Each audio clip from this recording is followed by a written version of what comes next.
Assalamualaikum warahmatullahi wabarakatuh. Perkenalkan, nama saya Aisyah Muafaqa Nur Hidayah dengan NIM 250811624522. Di sini saya akan menjelaskan esai saya yang berjudul Self Reward, penyembuhan luka batin akibat inner child merupakan self love. Jadi yang pertama di sini kita akan membahas tentang apa itu inner child. Inner child adalah pengalaman di masa kanak-kanak baik positif maupun negatif yang akan mempengaruhi kepribadian manusia di kehidupan mendatang, di kehidupan dewasanya. Nah, jadi pengalaman negatif yang dialami oleh seorang akan mempengaruhi cara dia untuk berpikir dan cara dia untuk bersosialisasi dengan lingkungan sekitarnya. Nah, orang yang mengalami pengalaman negatif tersebut akan ada luka batin dalam dirinya. Terdapat penelitian di Yordania bahwasannya mereka meneliti mahasiswa dan mahasiswi di 3 lingkungan kampus. Yang pertama ada University of Jordan, yang kedua ada Amman Arab University, dan ketiga ada Yanmuk University. Dari hasil studi tersebut didapatkan hasil studi bahwasannya kepribadian seorang pada masa kanak-kanak sangat mempengaruhi kehidupan dewasanya dan mempengaruhi cara mereka untuk bersosialisasi serta mempengaruhi kesehatan mental pada seseorang. Inner child dapat timbul akibat pelecehan fisik maupun verbal ataupun kurangnya kasih sayang orang tua. Namun beberapa dari orang, kebanyakan orang menyepelekan inner child tersebut. Inner child merupakan luka batin, di mana luka batin tersebut dapat menimbulkan trauma pada seseorang. Nah, dari trauma tersebut, seseorang akan sulit untuk bersosialisasi dengan lingkungannya.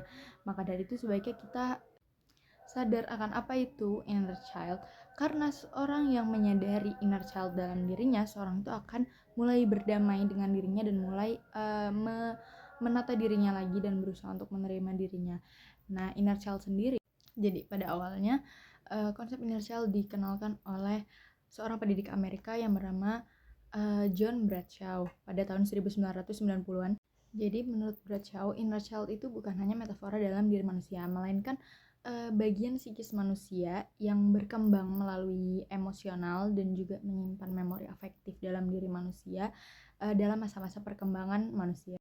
Harapannya orang yang mengalami inner child dapat berdamai dengan dirinya sendiri. Lalu yang kedua ada teori dari Charles Whitfield, di mana dia berbicara bahwasannya inner child adalah cerminan dari true self yang terluka dan terkubur oleh keberadaan false self.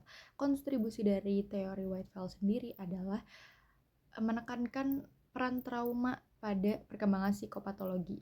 Terdapat beberapa dampak dari inner child sendiri. Yang pertama ada kecemasan, yang kedua sulit untuk mengatur emosi, dan yang ketiga sulit untuk bersosialisasi dengan lingkungan sekitarnya. Untuk seseorang yang terdampak inner child yang gejalanya sudah parah, hendaknya menjalankan terapi. Nah, untuk terapis atau fasilitator hendaknya menjalankan teori dari Carl Roger, yaitu client-centered therapy, yang dimana terapi tersebut dijalankan dengan menghargai hubungan antara terapis dan klien, dimana mereka saling menghargai. Di zaman sekarang ini banyak orang melakukan self reward untuk menyembuhkan inner child dalam dirinya. Self reward adalah pemberian penghargaan atas diri seseorang ketika mereka telah melakukan sesuatu yang berat gitu. Nah, dalam konteks inner child sendiri, self reward itu dilakukan ketika seorang ingin sesuatu yang saat masa kecilnya mereka belum dapatkan. Nah, self reward itu sendiri hendaknya didasari oleh kesadaran. Karena jika tidak didasari dengan kesadaran, maka itu akan berdampak negatif, mungkin seperti buang-buang uang dan membeli barang yang sia-sia.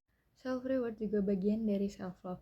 Mengapa dikategorikan sebagai self love? Karena di sini seorang itu sudah dapat menerima kekurangan dalam dirinya dan dia mulai berani untuk menyembuhkan apa yang dirasakan dulu. Maka dari itu disebut self love. Sekian yang dapat saya sampaikan. Kurang lebihnya mohon maaf. Terima kasih. Wassalamualaikum warahmatullahi wabarakatuh.